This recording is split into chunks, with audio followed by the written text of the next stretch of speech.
Day ilet ibalung ilawan na jengai.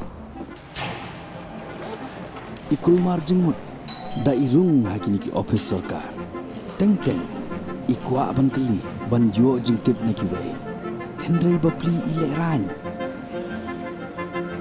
Anda ipoi kloi katno kanuru iju perkhat. Ba inda dep ne em ki kam jong inang ni. Ba ihap ban bat kali ban lek phai shalashna.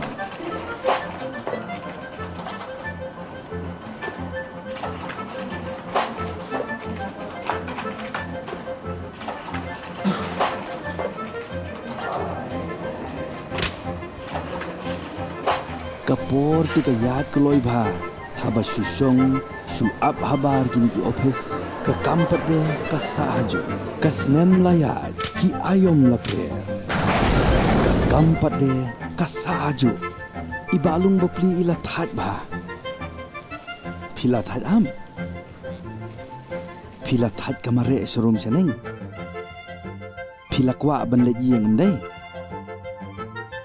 wat khuslai kadai ka hok jong phi bakine ki kam gide ban dep ha ka por ka babiang kat kum ka Meghalaya Right to Public Services Act 2020 kadai ka hok jong phi baki kam office dei ban dep da ka bakloi bat karukom ka badai na ki office sarkar ba pher kani ka kamthup ya ki office DC ru haba dei ban register ki pata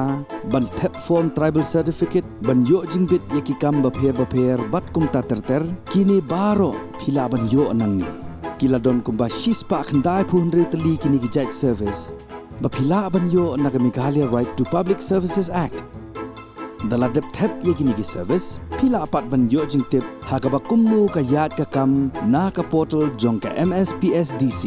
da phi yala de phim da sungunang ban thep ye kini ki service wat khuslai Leit ki common service center hashnong ki bala ban yarap ye phi phila ru ban yo jingtip shaphang ki CSE ba don kleng na ka website da day ba pen slam lani kan tat ye ki application phila ban karpat ye ki long he lani ye ki commission ban yo jing yarap ki kendon ki apply